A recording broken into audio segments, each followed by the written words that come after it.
Hi everyone, good morning, good afternoon, good evening, and welcome all of you to our month of Taurus. So, as always, let's begin today with two explanations for the new people. First of all, why we are beginning the month of Taurus today, and the second one, what is Taurus?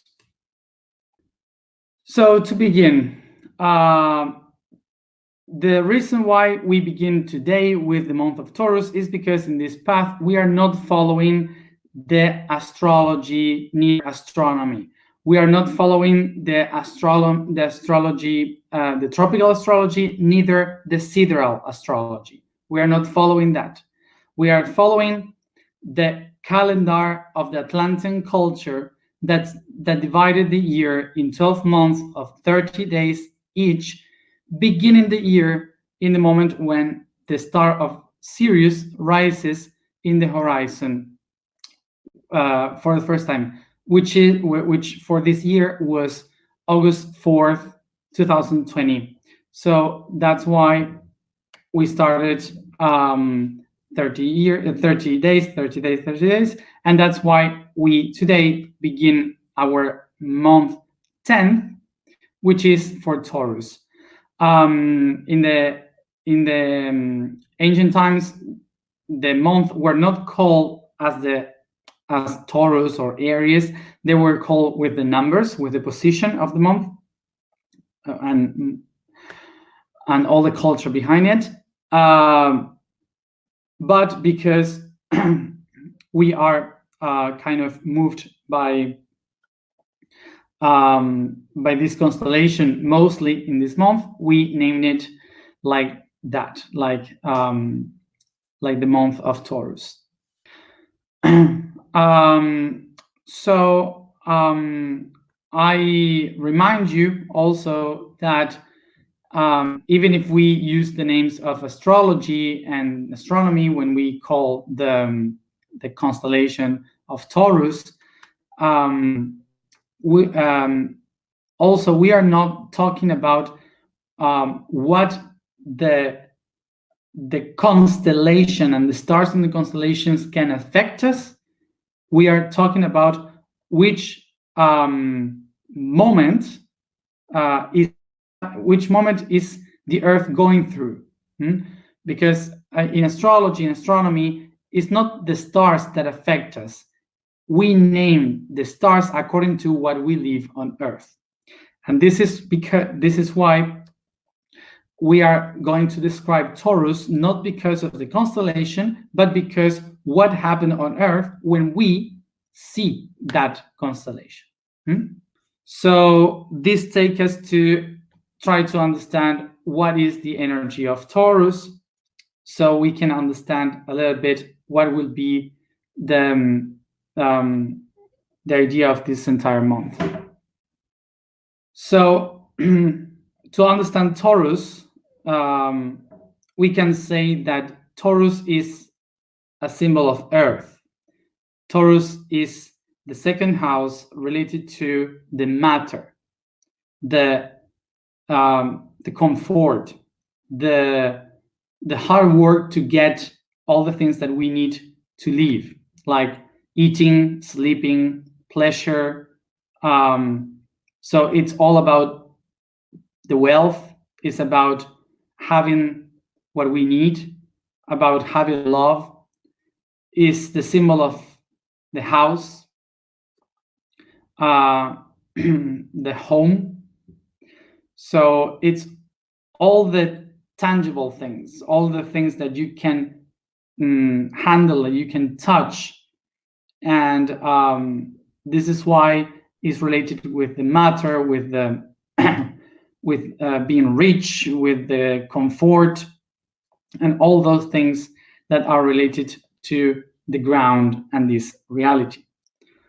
Also, remember that in this path of the I Am that we are doing, we have 12 months, 12 signs that are divided in 3 groups of 4. So the first 4 signs were for the spirit.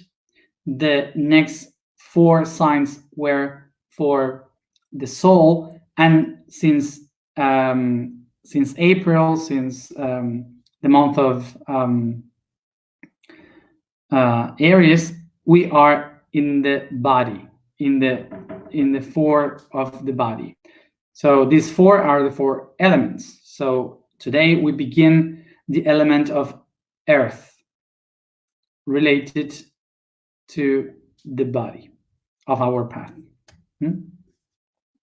So today, the beginning was really beautiful in the pyramid, because I was inside the pyramid singing and talking with the masters behind the sarcophagus, and tourists came, and a lot of people were inside the chamber, and they start to hear, of course, the singings and so on. So they sat down there, and they joined the meditation, and they were connecting too with the sounds. So today was perfect, was amazing. So today was like feeling at home, really, in the pyramid. So today, when I was in the pyramid connecting, 3 entities appeared to kind of say that, or express that they will guide our 3 weeks during this whole month. And I felt the presence of Serapis Bey, that was that he said he will be in the mind. So this week, the second week was for Hathor. Hathor will be, and the third week will be Ptah, for the body. So this is the first month that 3 entities like this appears to say that will be guiding a process. So I don't know how it's going to be. So I will begin to explain the topic for today, just introducing these 3 entities that will be helping in this month. So first of all, I would like to remind you, who are these beings? Because for some of you, maybe these names will sound like names of the gods of Egypt. That's the most common. Also, you can hear about them like ascended masters, and for sure, a few would have heard them as priests or priestesses from Atlantean time. So about this, I want to clarify one thing. It's not that they are one person, only one person. Is that they represent an archetype of information, that they embrace the entire information of or the concepts that they were of many teachings. So the people that were kind of teaching about them, were incarnating the concept of those attributes or archetypes. Okay, so it's not that there is only one master that is called with one name, is that many masters along history has been absorbing or representing that energy, incarnating that entity. So I wanted to say this just before we start to explain. So why are they in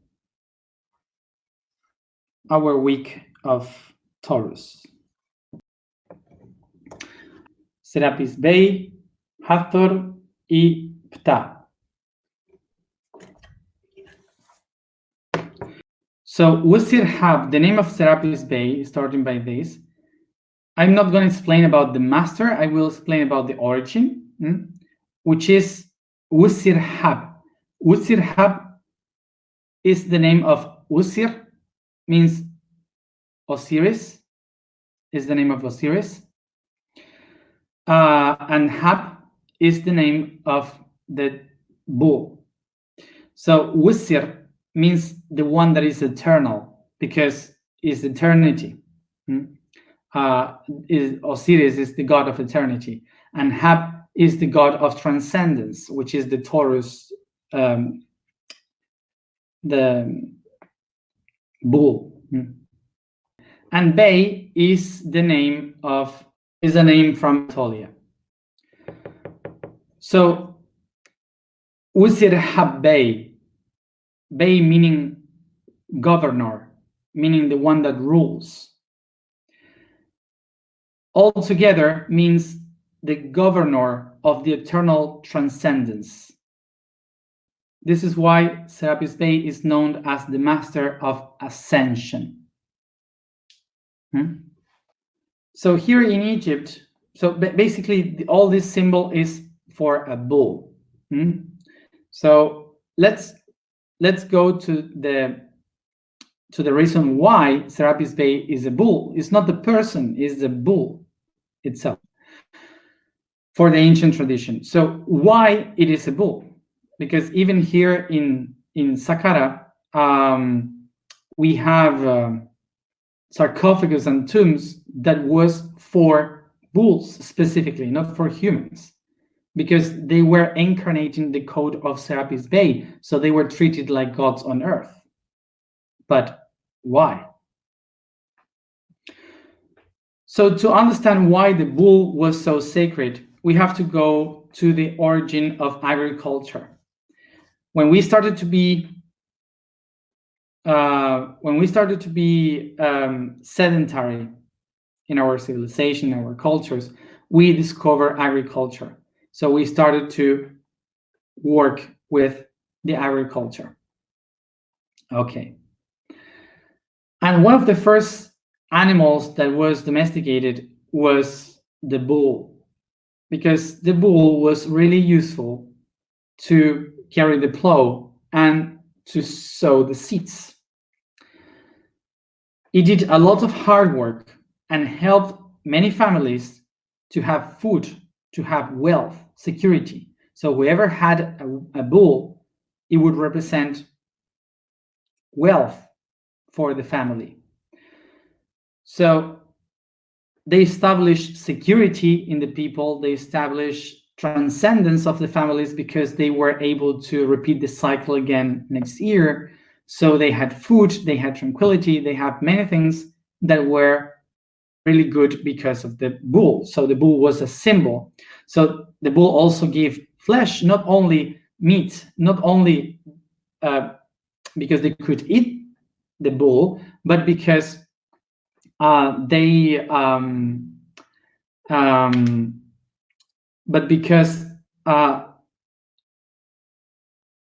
it was breeding with the cows, so they could have the meat and so on. So it was a symbol of wealth, like all the attributes of our month of Taurus is all the wealth, is all the comfort, the tranquility of having food and all the things that we need to survive. So eventually, when we started to build temples, when we started to create a civilization, a religion, the bull, of course, was a symbol of transcendence. A bull was the symbol of eternal life. It was something that helps us to keep being what we are. So the bull was a very quiet and peaceful animal that had a lot of strength, that helped in the fields to grow the crops, and this that the people interpreted the bull as a very important animal that represented ascension, transcendence, and the eternity of the culture.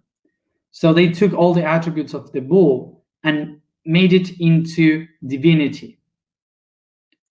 And that's how the bull became something divine. So along all Middle East, from Persia, the valley of the Indo in Pakistan and India, the Nile here in Egypt, all the Mediterranean islands, all the territories, Anatolia, and so on, the bull was considered like the one bringing that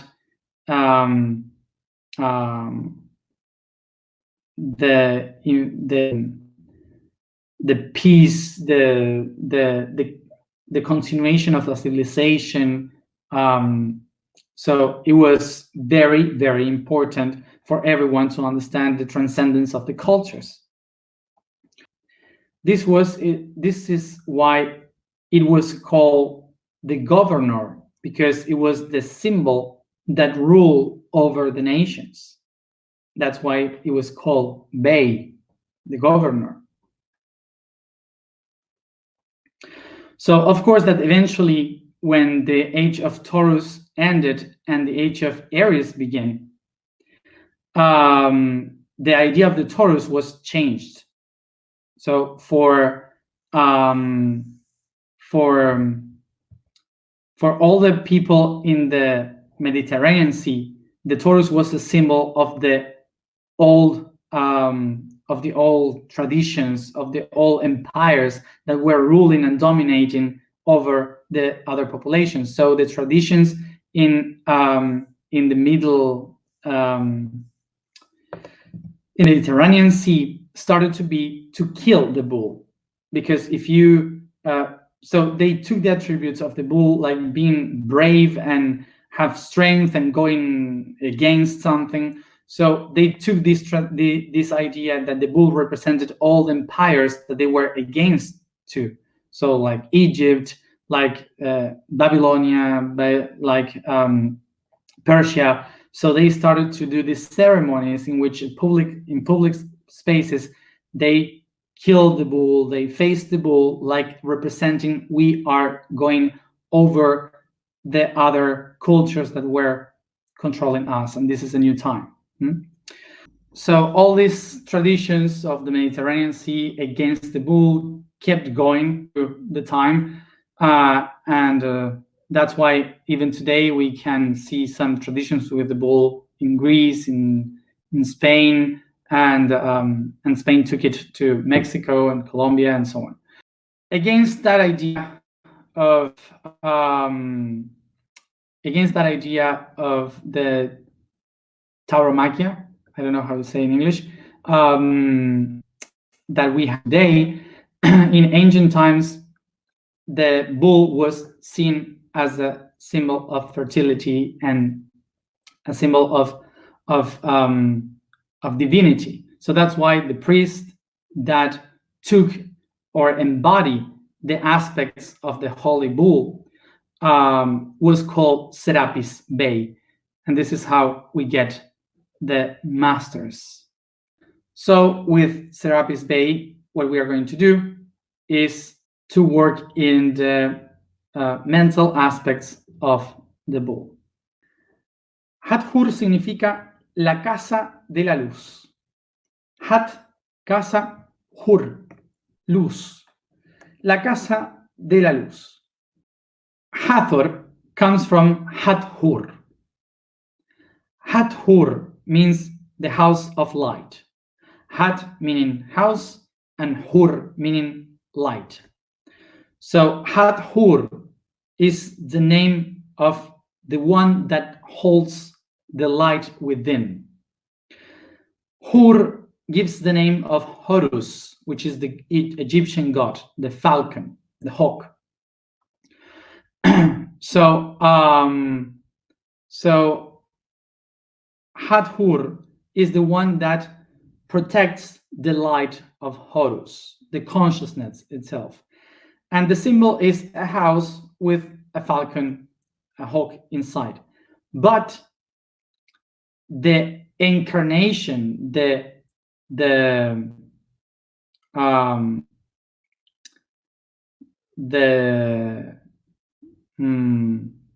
body of Hathor is a cow, because cow is the one that protects, the one that gives the milk, the one that make the families to keep going, to live. So the cow was sacred also. So this Hathor, the cow, is related with the mother of the skies. This is why the tradition says that the cow was the one that gave birth to creation, taking care of their kids, of their babies, by giving all this milk around in the cosmos. And that's why we call the stars the Milky Way. The Milky Way is basically a path made of milk. So because of this tradition of the cow. And here we can see how the sun, the light, is inside that house, because all the stars are around the sun. So this is like the little house with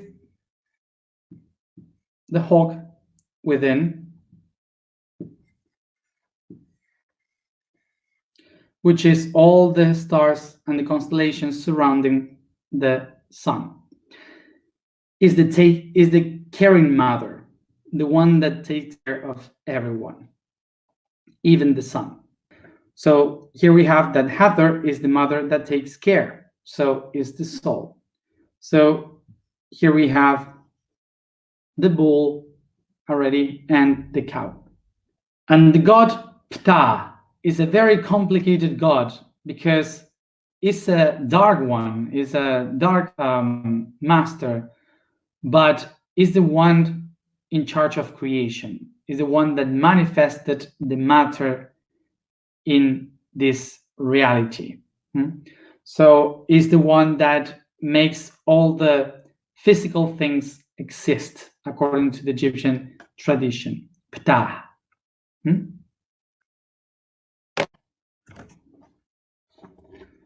Here we have the frame, so you have it. Okay.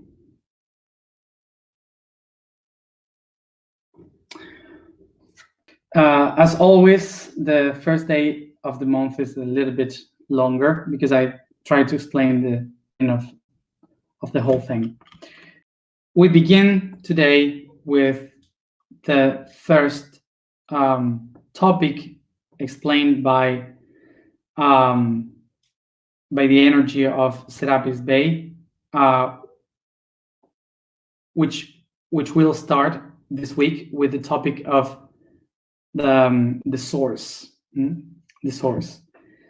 The second week will be starting with the home, explained from the energy of Hathor, and the third week will be the topic of temple and how to build a temple according to Ptah.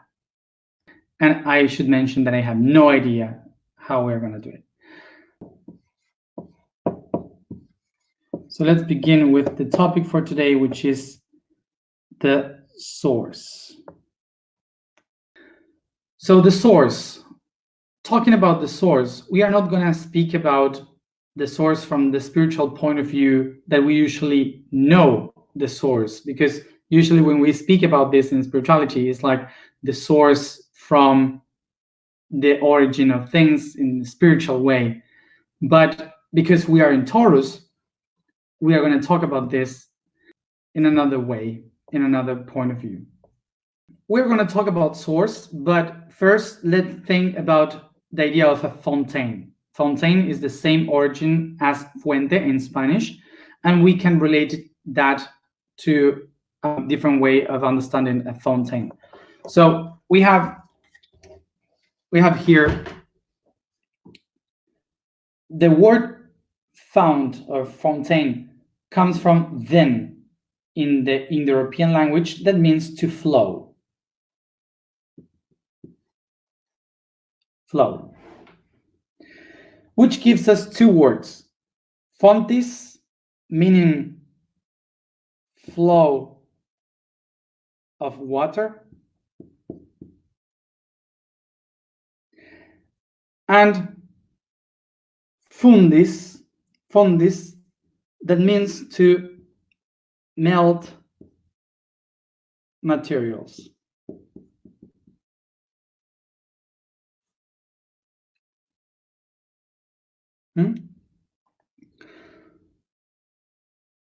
So these are two of the ways of seeing this. But the word source in English,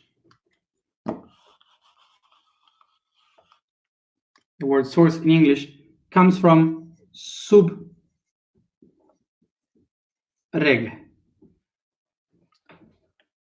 Subreg.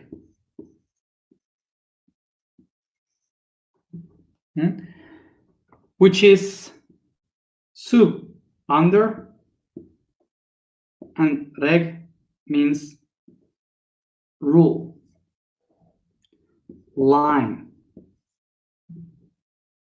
So under the line. So the source means something that is below the things that you see, the laws that you follow. So it's the origin of all those lines because it's under them, is holding them. That's why source is the idea of what is under the rules, under the creation itself, the lines, the ones that are ruling. Okay. So before we understand the idea of source,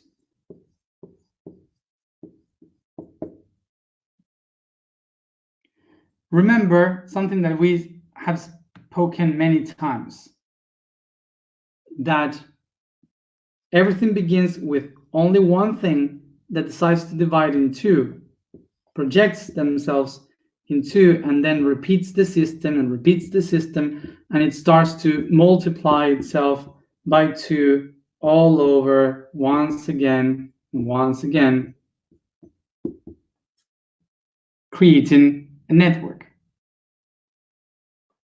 I say that this dot here is the one that originates the rest, dividing itself, creating these two, and then multiplying and multiplying and multiplying by many. When we expand this creation and suddenly we say, I want to know where I come from,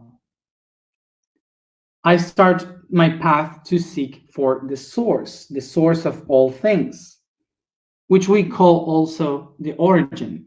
Origin comes from the word ori, that means place, is a mountain, and gen, that means give birth. Give birth. So origin is the place where the things and light or the things are born. That's the origin. So that's why when we reach the origin, we try to go to the place where everything was given birth, to go there. So now try to take a look into something very simple. Look yourself in the mirror and think you are made up with millions of cells. So when you try to look for the origin, which of those cells is the first one or the original? The first one that was one cell and divided in two by meiosis.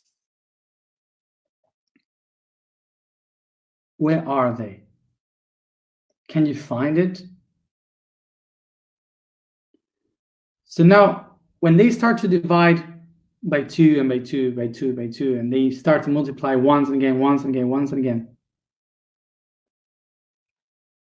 once and again. So the original cell doesn't exist anymore because the original cell has been divided in two. It was divided in two.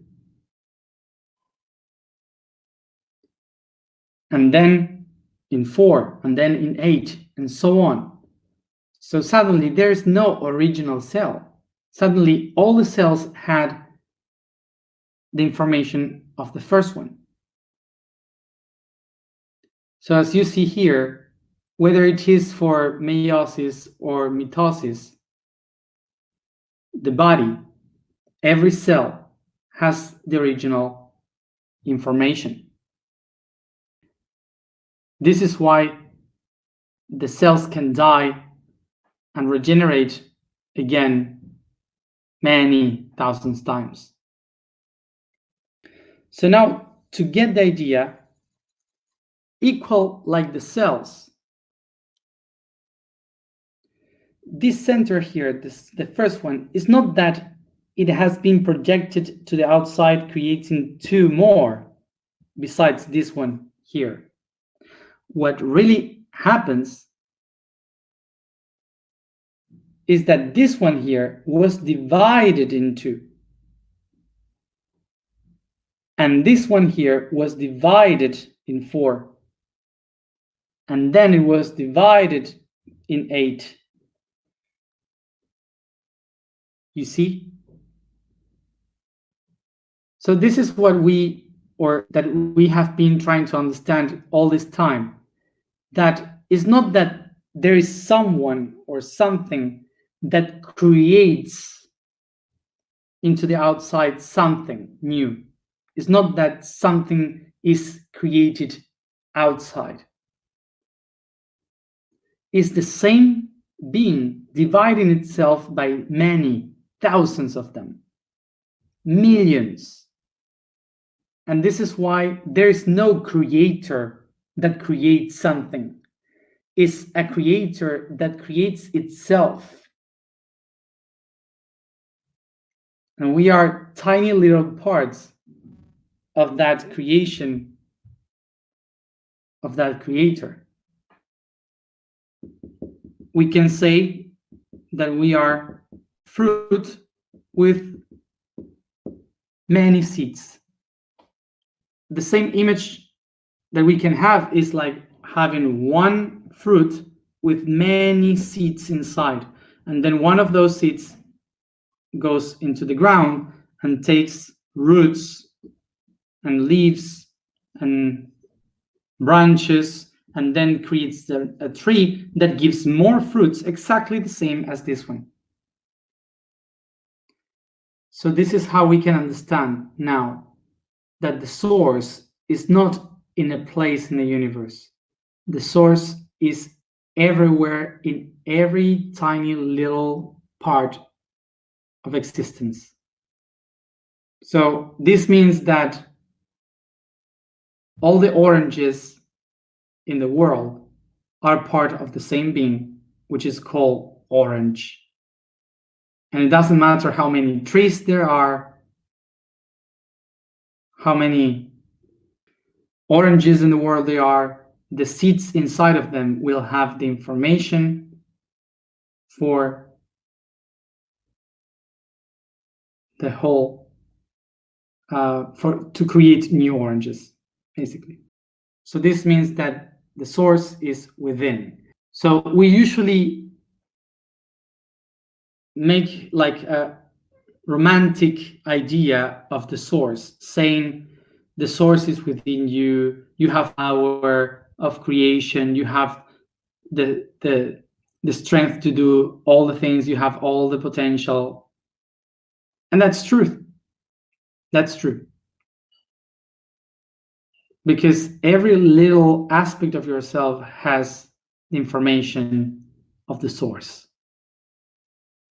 So this takes us to the idea that there's no need to go into another world or levels of consciousness to try to understand or find the source, the way we can do it is by finding that source here in the reality, in the matter. So the first topic regarding Serapis Bey is the source, and the task is to to recognize ourselves as seeds of the universe. So this is like for those who love films, this is like Star Wars. I wrote about that today. This is like in the Star Wars when they say, "May the Force be with you." May the Force be with you. It's not that the Force is somewhere else and you have to find it. The source is everywhere, and there is some in some places that they explain that the source is within, that you have to feel it, that you have to close your eyes and perceive it. And once you accomplish that, you became a Jedi. And Jedi is also a name in Hebrew, which is Shaddai. That means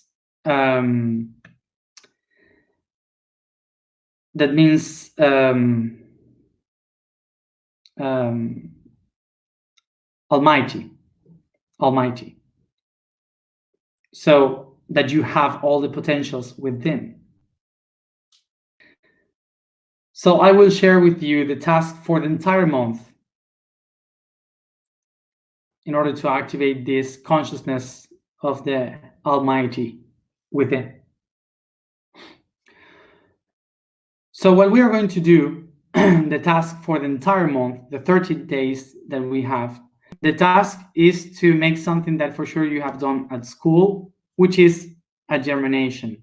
I don't know how to say it in English exactly, but it's to germinate, to do a germinate with plants. So what we are going to do is to find.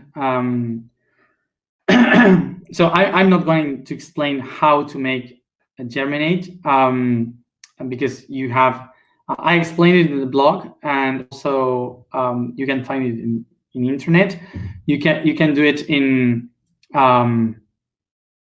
You can do it on the glass, or you can do it on a pot or whatever in a test.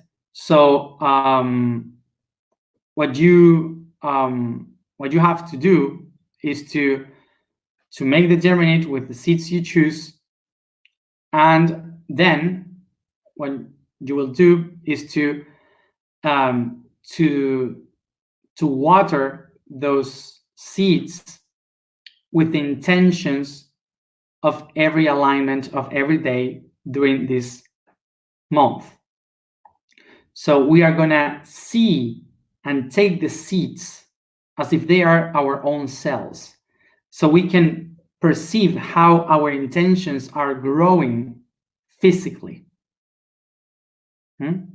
So we can put like tiny little papers with the words of our intentions for every day written there with the seeds in the ground, in the soil.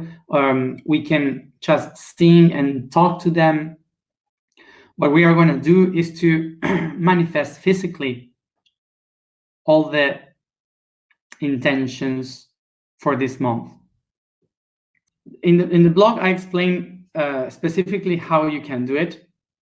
So I put some examples there of some plants that grow in 30 days at least, or 40, 50 days, but mostly in 30 days you will see a result that you can eat. Why? Because our goal is to eat that, to take the energy that we manifested outside. So taking the seeds like the cells, and then we grow them with our vibration, with our intention, and then we eat them at the end of this month.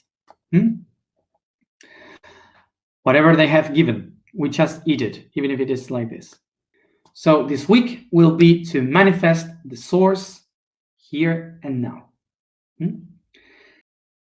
What we are going to do is to feel and experience the manifestation of the source. Today we change with our intention and statement, the vibration, for this week. So the vibration for today will be Wa. The statement for today is I am the universal origin. The statement for today is I am the universal origin. The statement for today is I am the universal origin. The code for today is Antarctica. In the south extreme of the planet, the frozen continent, the Antarctica, has the geological shape of an organ that represents a brain with its cerebellum and spine in its peninsula. This way, it's the earthly manifestation of the crown chakra of the universe. In its eyes, the neurons are recorded, the information of all history from the beginning, the memory of the earth and all that lives in it. The thoughts of the world live in its water and crystals. So today we use another music, a new music. I hope you like it. So thank you, Guille and team, for making this beautiful song. For those who have heard it, for sure, it's really nice. And well, this music will be with us during this whole month. And it's inspired in the awakenings.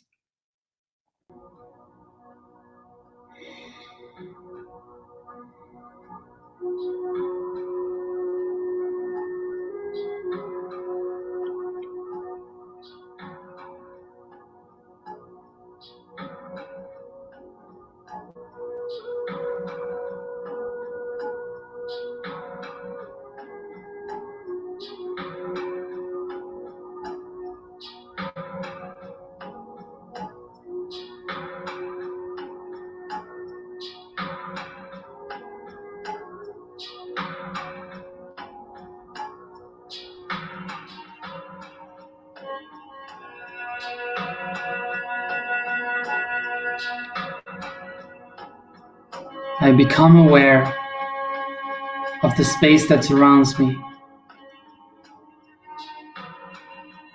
recognizing it, my imagination, as a deep, dark space in which I find myself levitating in. I breathe.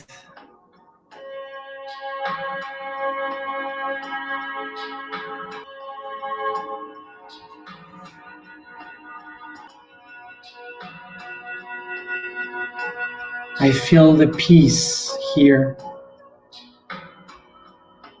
floating. And to perceive that peace, I start to move slowly, recognizing the limits of the space around, stretching the body, moving softly.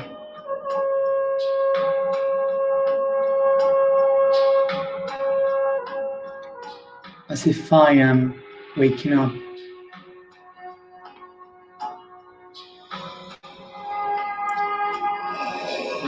I yawn.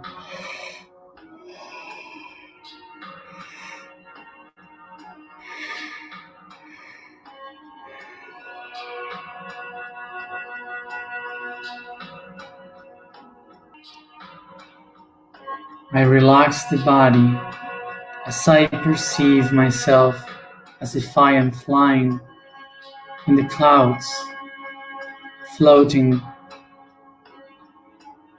in cotton.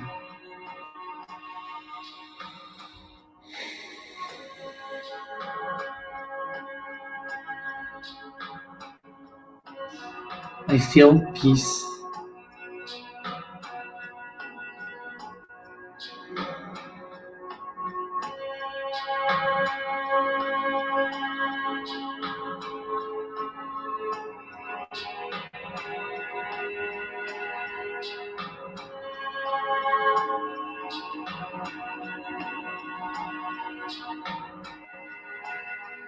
And I recognize my body as a seed. If I can, I can position myself like a baby, hugging my legs like a seed, as much comfortable you can feel.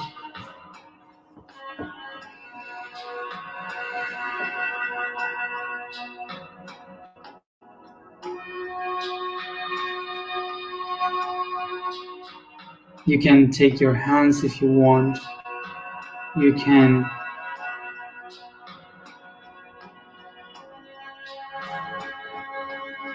just hug yourself if you cannot move your legs. I take a deep breath.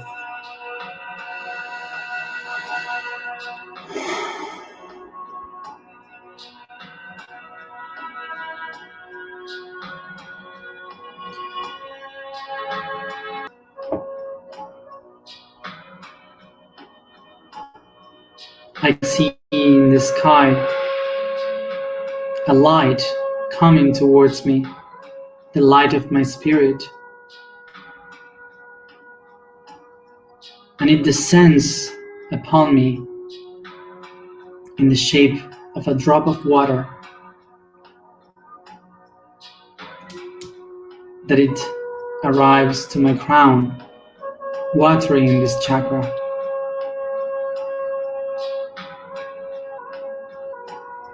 A drop of water and light.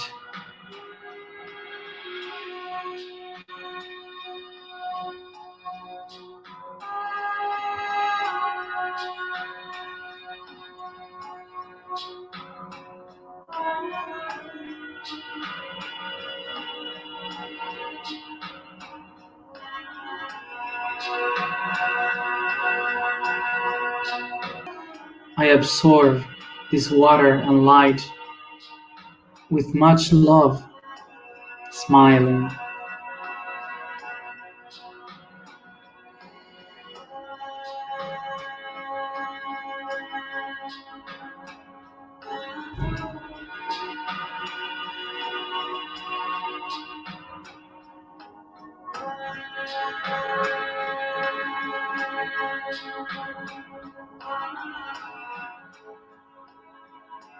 And this drop that is absorbed with all the love, with a smile,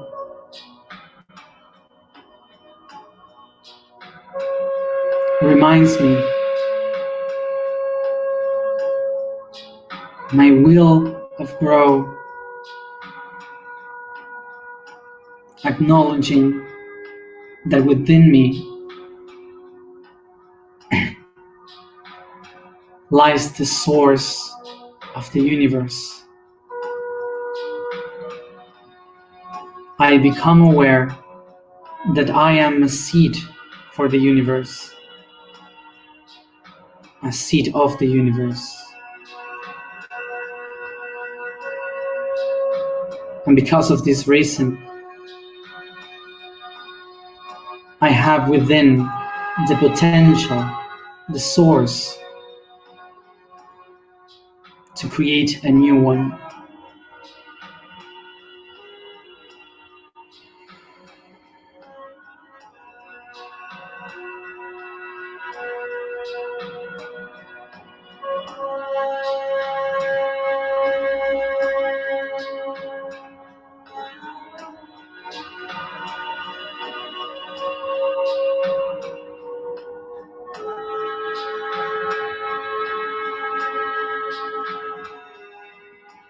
I set the intention to expand this source of potential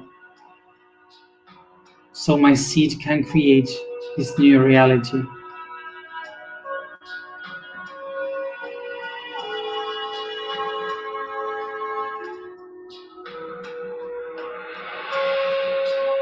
So I can feel, as I take a deep breath, how from my crown chakra a tiny little leaf emerges.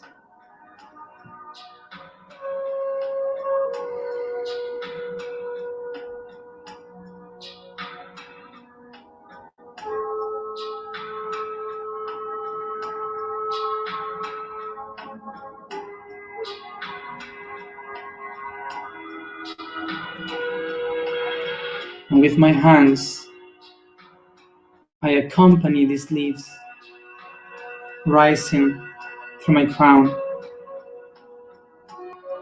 I feel my feet turning into roots to the ground, and my arms and legs starts to open softly of a seed, letting go out all my inner potential, the manifested source.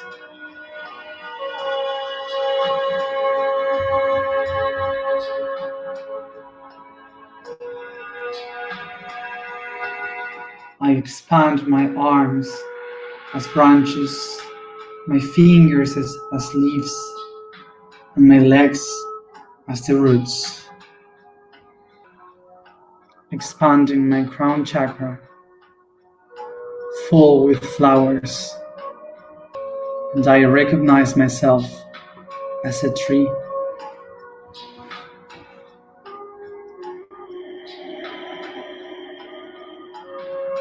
And I recognize I am the universal origin. I am the universal origin. I am the universal origin.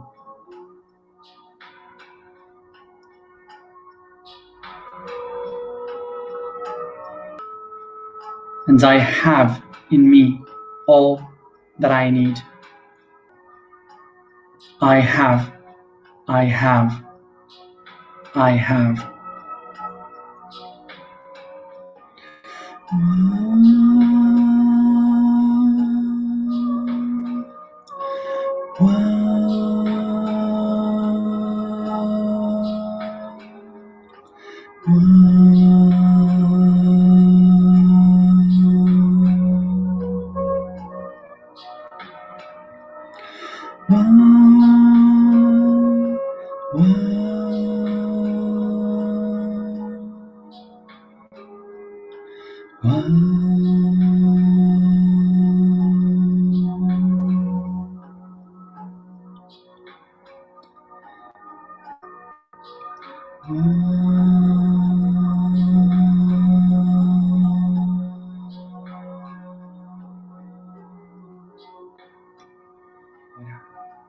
I take a deep breath,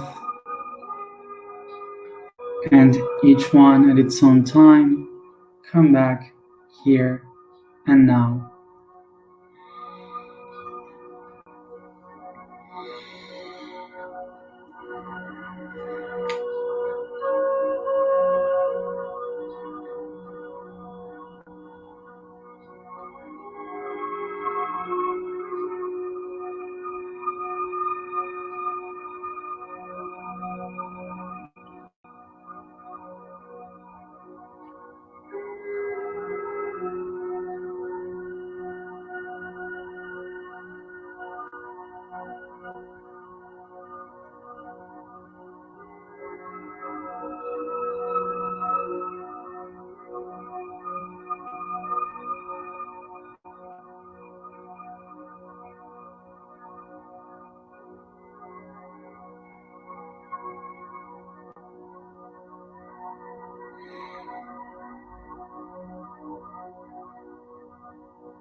Thank you, everybody, for being here another day, and see you tomorrow at the same time, as always.